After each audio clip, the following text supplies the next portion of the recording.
پاکستان اور چین کے تعلقات میں عام طور پہ معیشت توجہ کا مرکز ہوتی ہے، لیکن ان دنوں سپاٹ لائٹ میں ہے پاکستانی لڑکیوں کی چین مبینہ اسمگلنگ کا معاملہ۔ پچھلے کچھ ہفتوں کے دوران پاکستان کے مختلف شہروں سے کئی ایسے کیسز سامنے آئے ہیں جن میں پاکستانی لڑکیوں کی چینی لڑکوں سے شادی ہوئی، اس وعدے کے ساتھ کہ لڑکیاں چین جائیں گی تو ان کی زندگی بدل جائے گی۔ لڑکیوں کی زندگی تو ضرور بدلی، لیکن ویسے نہیں جیسے وہ چاہتی تھیں۔ پاکستان کے وفاقی تحقیقاتی ادارے کے مطابق کئی لڑکیاں دراصل ایسے گینگز کے ہتھے چڑھ رہی تھیں جو چین میں جسم فروشی اور اعضاء کی فروخت جیسے جرائم میں ملوث ہو سکتے ہیں۔ ایسے گینگز کو پاکستان میں قدم جمانے کا موقع کیسے ملا، اور پاکستانی لڑکیاں جو چینی مردوں کی زبان تک نہیں سمجھتی کیوں ان سے شادی پہ آمادہ ہو گئیں؟ بہت سے سوالات ہیں۔ ہم بات کریں گے واشنگٹن اور لاہور میں موجود ہماری ٹیم سے، اور ہیومن ٹریفکنگ کا کام کیسے کیا جاتا ہے اس بارے میں بھی آج ہم بات کریں گے۔ لیکن سب سے پہلے ملتے ہیں مہک پرویز سے۔ مہک اسلام آباد کے ایک بیوٹی سیلون میں کام کر رہی تھیں جب انہوں نے ایک چینی سے شادی کرنے کا فیصلہ کیا۔ میرے ریلیٹیو میں بہت سی ایسی لڑکیاں ہیں جنہوں نے چائنیز سے شادی کی، تو ان کو دیکھ کے میں نے بھی سوچا کہ میں بھی اگر کروں گی تو میرا بھی فیوچر بن جائے گا، گھر والوں کو سپورٹ کروں گی۔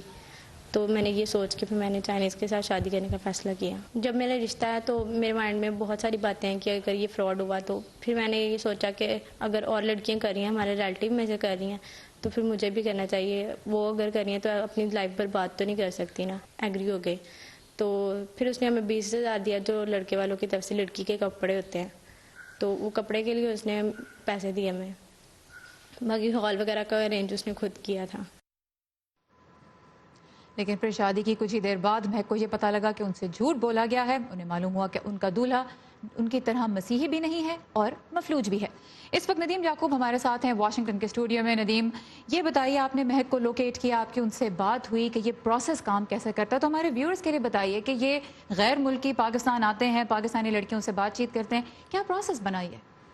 جیسا کہ جزرائے ابلاغ میں چیزیں آئی ہیں، جو اریسٹ ہوئی ان سے ہمیں معلوم ہوتا ہے کہ یہ ایک منظم گروہ کی طرح کام کر رہے تھے مختلف شہروں میں، اور اس میں چائنیز بھی شامل ہیں، اس میں پاکستانی ان کے فکسر ایجنٹس وہ بھی شامل ہیں، پلس جس کمیونٹی اگر کوئی انوالو ہے، فار ایگزامپل اس کیس میں کرسچن کمیونٹی انوالو ہے تو ان کے کچھ ریلیجس لیڈرز وہ بھی انوالو۔ تو اس طرح سے جب آئیڈینٹیفائی کر لیا جاتا کہ یہ لڑکی جو ہے اس سے شادی ہونی ہے، اس کو بلایا جاتا شہر میں، بڑے شہر میں، وہاں پر ان کا باقاعدہ ٹیسٹ کیا جاتا، میڈیکلی ٹیسٹ کیا جاتا، ایگزام ہوتا تھا کہ ٹو انشور کہ ان کے ریپروڈکٹیو آرگنز جو ہیں وہ صحیح ہیں۔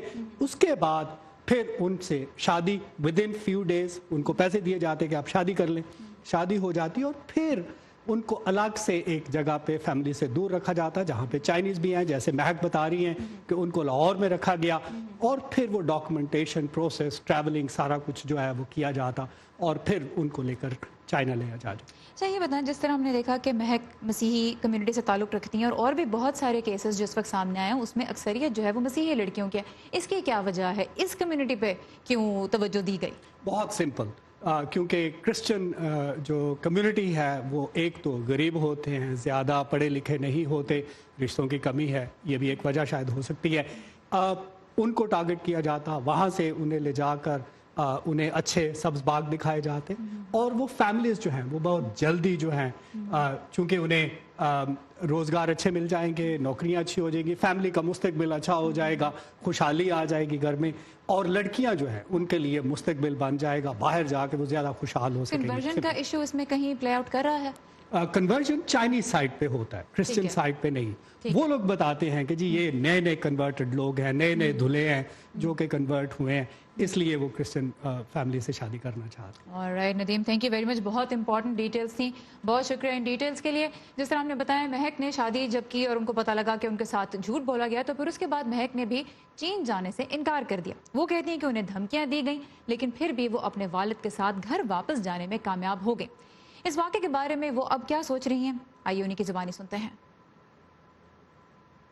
بہت افسوس ہے، چھوٹی سی ایج میں 18 سال کی تھی جب میری شادی ہوئی تھی، تو پہلے تو میں بہت سوچنے لگی کہ اتنی چھوٹی سی ایج میں میری شادی ہوئی، ڈیورس ہوگی، کل کو مجھ سے کوئی پوچھے گا تو میں کیا بولوں گی، بہت ٹینشن لیتی تھی۔ پھر میں نے سوچا کہ میں نے کہا میری تو لائف برباد ہو چکی ہے، میں اب دوسری لڑکیوں کے نہیں ہونے دے سکتی، اس لیے ہم نے پھر آواز اٹھائی۔